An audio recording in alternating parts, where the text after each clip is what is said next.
Selamat datang di channel Detektif Sanji, tempat berkumpulnya para pecinta One Piece yang haus akan teori, fakta tersembunyi, dan pembahasan mendalam seputar dunia ciptaan Eiichiro Oda. Di sini, kami tidak hanya mengikuti alur cerita, tapi juga menganalisis setiap petunjuk, menghubungkan fakta-fakta kecil yang sering terlewat, dan mencoba memecahkan misteri besar seperti siapa Joy Boy sebenarnya, apa tujuan sejati pemerintah dunia, hingga sejarah abad kekosongan yang selama ini ditutupi. Setiap video di channel ini disusun dengan riset yang mendalam, sudut pandang kritis, dan tentunya semangat nakama sejati.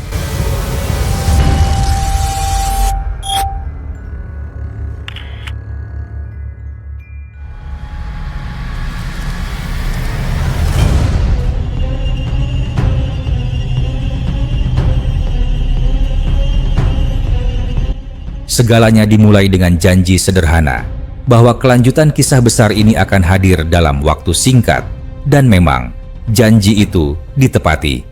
Dunia One Piece kembali diguncang dengan bab 1160, sebuah bab yang penuh rahasia, penuh simbol, dan penuh lapisan makna yang tersembunyi di balik kalimat demi kalimat. Awalnya, ada keinginan untuk membahas seluruh isi bab ini sekaligus. Namun, semakin dalam menatap halaman-halaman yang penuh intrik tersebut, semakin jelas bahwa terlalu banyak detail yang layak diberi sorotan khusus. Ada nuansa yang hanya bisa dipahami bila dijabarkan perlahan, seperti gelar misterius yang muncul 38 tahun lalu, atau petunjuk samar yang seolah hanya bisa ditangkap oleh mereka yang benar-benar memperhatikan. Di antara semua kejutan, ada satu pengungkapan yang benar-benar menggemparkan. Munculnya sosok Ibu Blackbeard. Wajahnya, sorot matanya, garis rahangnya, semuanya membawa kilas balik pada seseorang yang telah dikenal sebelumnya. Kesamaan itu begitu kuat, hingga seolah-olah melihat kembali wajah Olivia, Ibu Robin. Tentu, kemiripan fisik bukanlah bukti yang mutlak. Namun, di dunia yang dipenuhi rahasia garis keturunan dan sejarah terlarang, kemiripan seperti itu tak bisa dianggap kebetulan belaka. Blackbeard sejak lama memperlihatkan obsesi aneh terhadap sejarah dan arkeologi. Ia bukan bajak laut biasa yang hanya mengejar harta dan kekuasaan.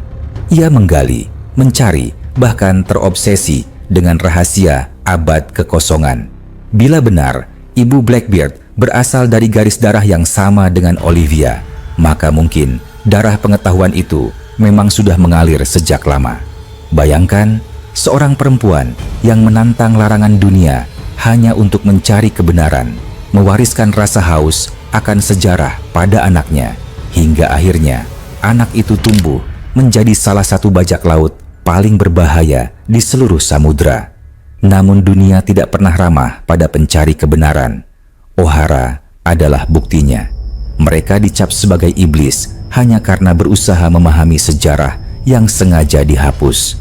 Dari sudut pandang Tenryubito, mereka memang ancaman.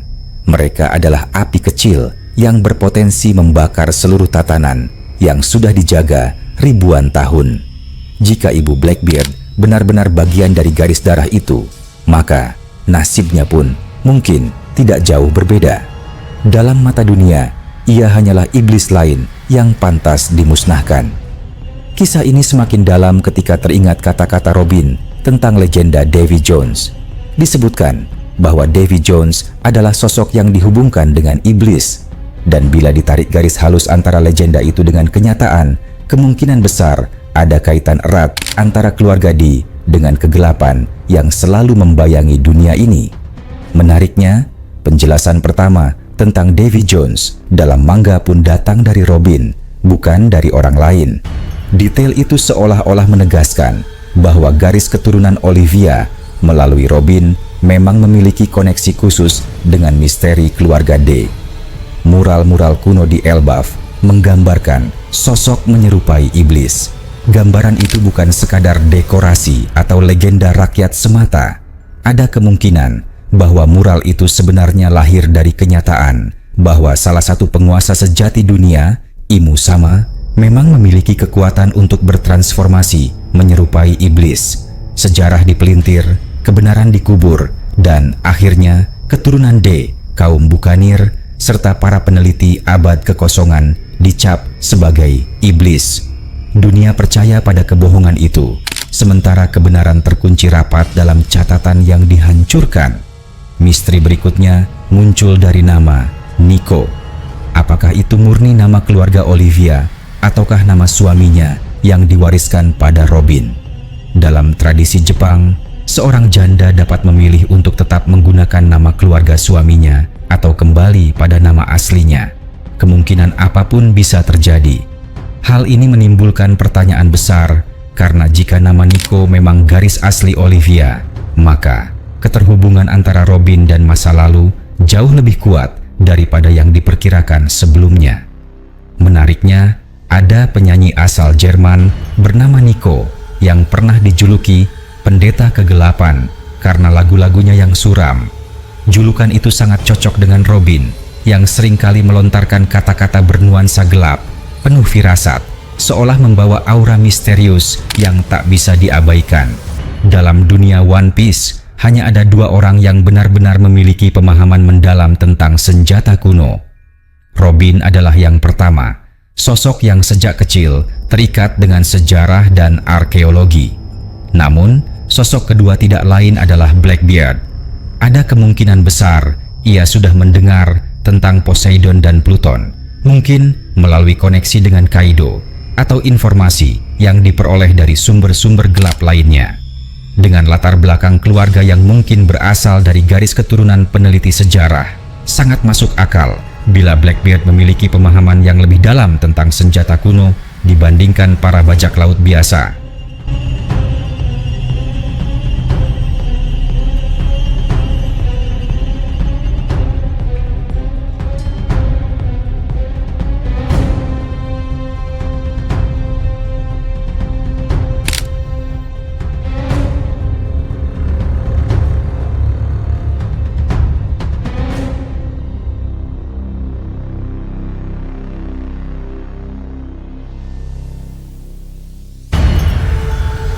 Jika benar demikian, maka bentrokan antara Robin dan Blackbeard bukan lagi sekadar pertarungan dua bajak laut. Itu adalah bentrokan dua takdir, dua garis keturunan, dua pemegang kunci rahasia terbesar dalam sejarah dunia. Bila ibu Blackbeard benar-benar memiliki hubungan darah dengan Olivia, maka pertempuran itu bisa dianggap sebagai benturan keluarga yang dipisahkan oleh jalan hidup yang berlawanan. Satu pihak berjuang demi kebenaran dan masa depan dunia, sementara pihak lain berusaha menguasai kekuatan kuno demi ambisi pribadi. Namun, bukan hanya misteri keluarga yang terungkap dalam bab ini. Ada juga detail menarik mengenai Gunko, sosok yang diperkenalkan dengan gelar yang penuh makna. Dalam bahasa Jepang, gelarnya berarti pedang yang mengikuti dewa.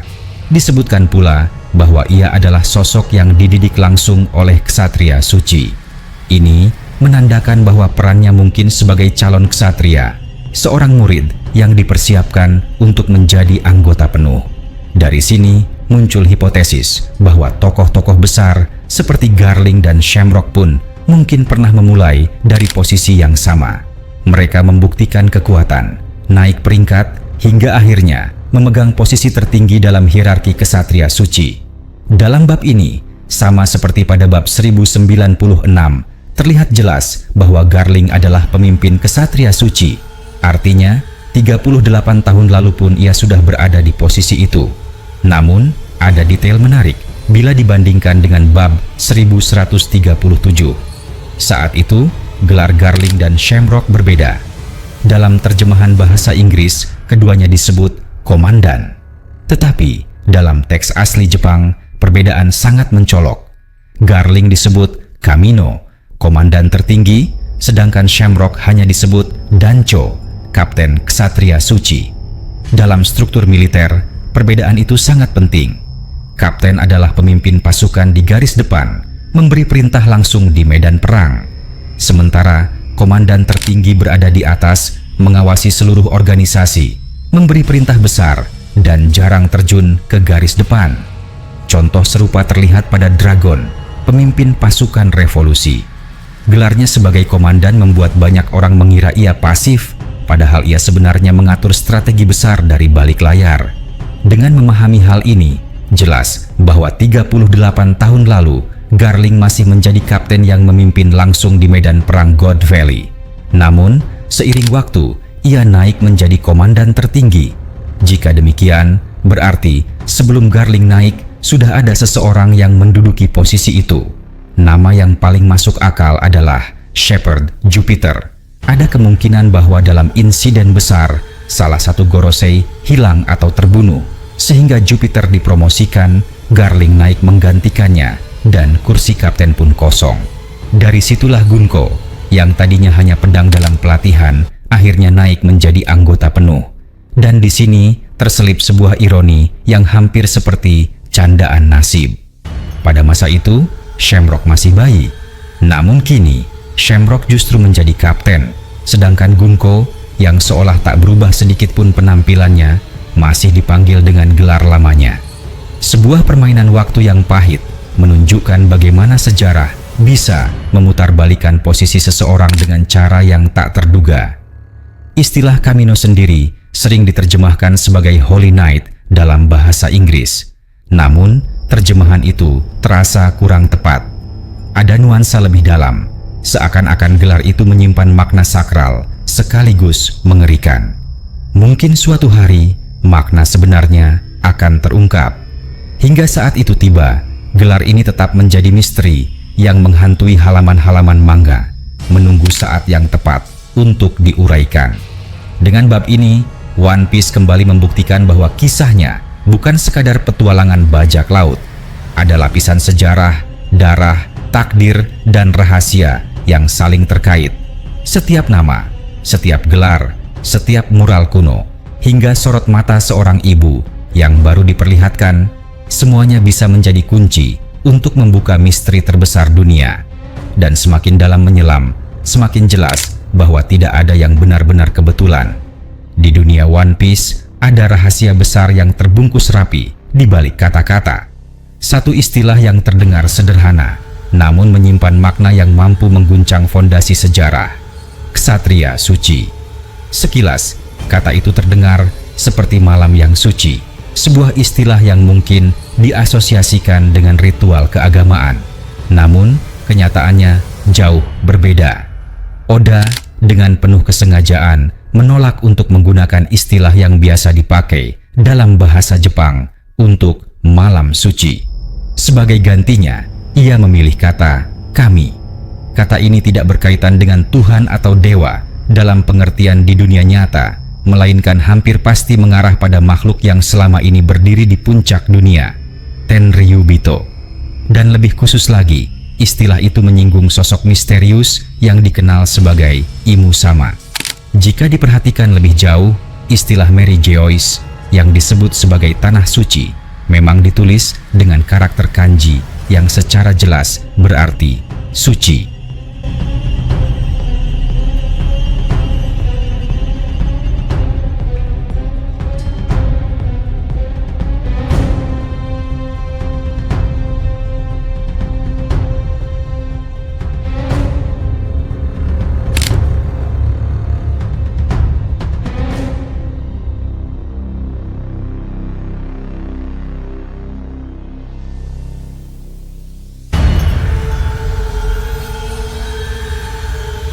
Karena itulah terjemahannya sebagai Holy Land terasa tepat dan akurat, namun berbeda dengan istilah Kamino Idam. Terjemahan yang benar seharusnya bukan malam suci, melainkan Ksatria Suci atau Knights of God. Fakta ini semakin dipertegas dengan rilis resmi versi Jepang terbaru yang hampir memastikan bahwa sebutan resmi yang dimaksud memang Knight of God. Sementara itu, versi bahasa Inggris resmi menyebut mereka Holy Knights of Gods, meskipun kemungkinan besar itu hanya keputusan sepihak dari penerjemah. Kesalahan serupa sudah pernah terjadi sebelumnya. Ketika sosok Garling pertama kali diperkenalkan, judulnya salah diterjemahkan sebagai God's King. Contoh lain bisa ditemukan pada istilah Baka Zoku yang seharusnya berarti suku Baka, tetapi dalam versi Inggris justru disebut Baka Buccaneers, menghapus nuansa penting dari makna aslinya. Kenyataan seperti ini membuka tabir betapa banyak detail hanya bisa dipahami jika membaca langsung dari teks asli Jepang. Bahkan, fakta kecil sekalipun, seperti masa kecil Shanks yang sebagian dihabiskan di West Blue, hanya tersirat dalam versi Jepang, nyaris tak terlihat dalam terjemahan resmi bahasa Inggris. Setiap perbedaan kecil membawa dampak besar pada pemahaman cerita. Namun, hal ini bukanlah soal kemampuan penerjemah yang buruk. Perbedaan struktur dan nuansa antara bahasa Jepang dan Inggris terlalu besar.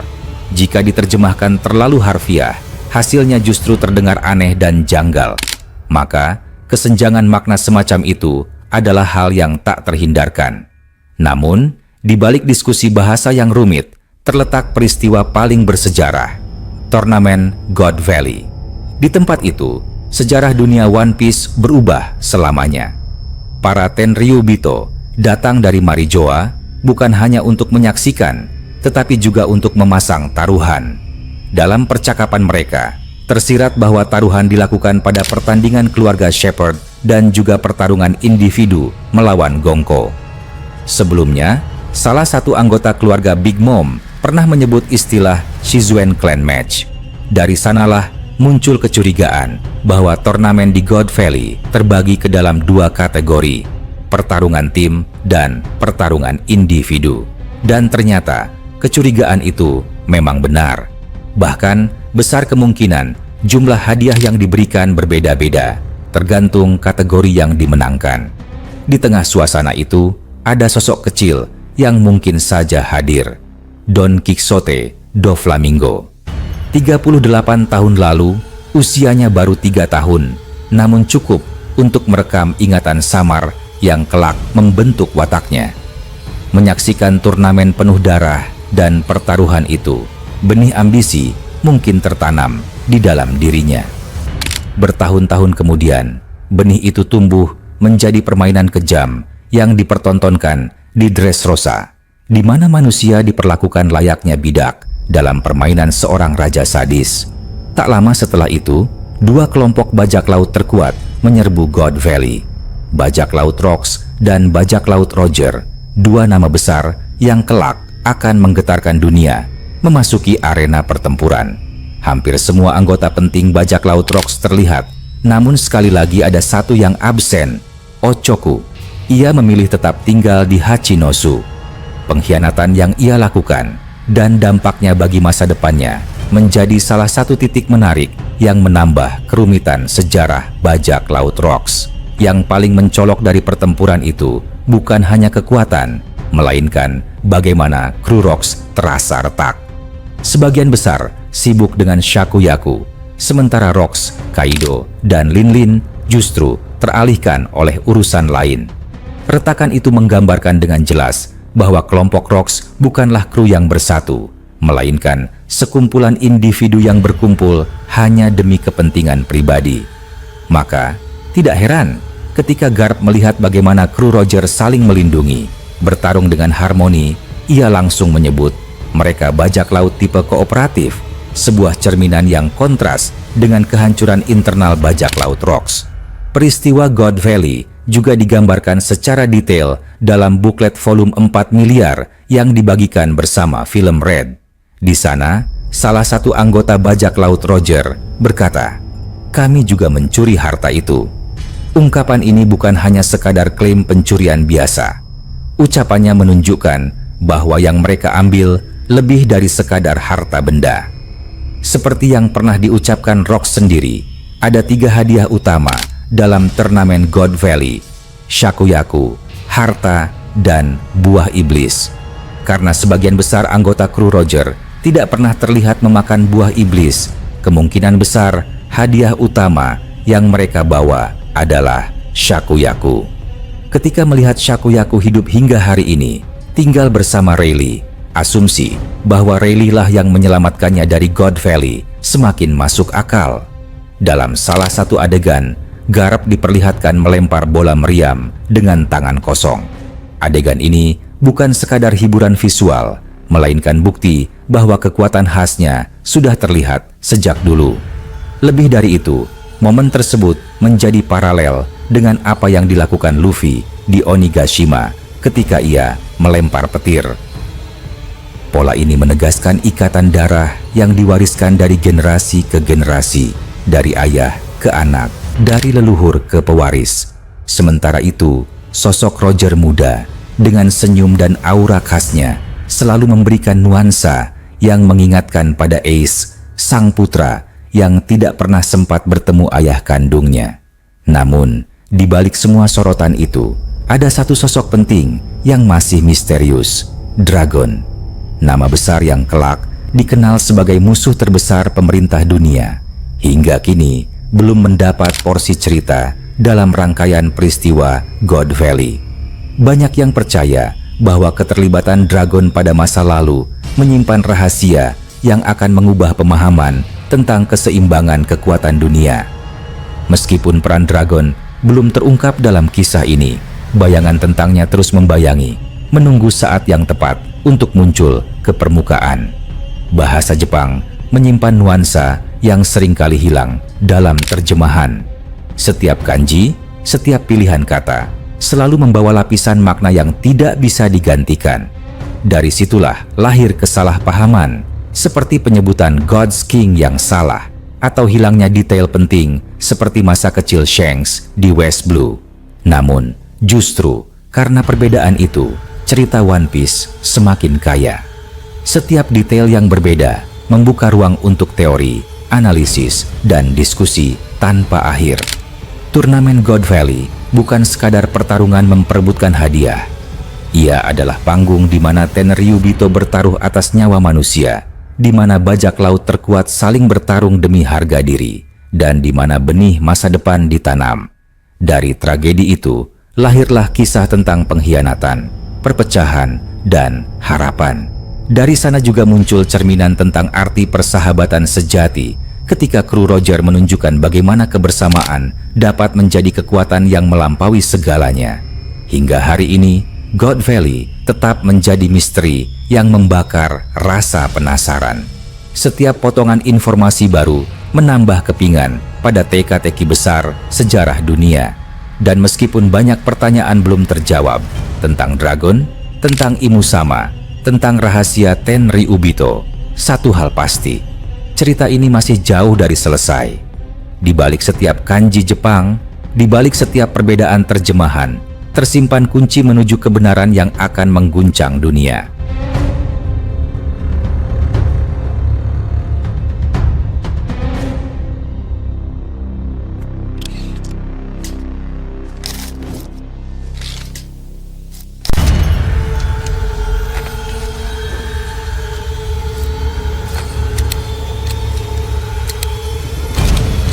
Terima kasih sudah menyaksikan video ini sampai selesai.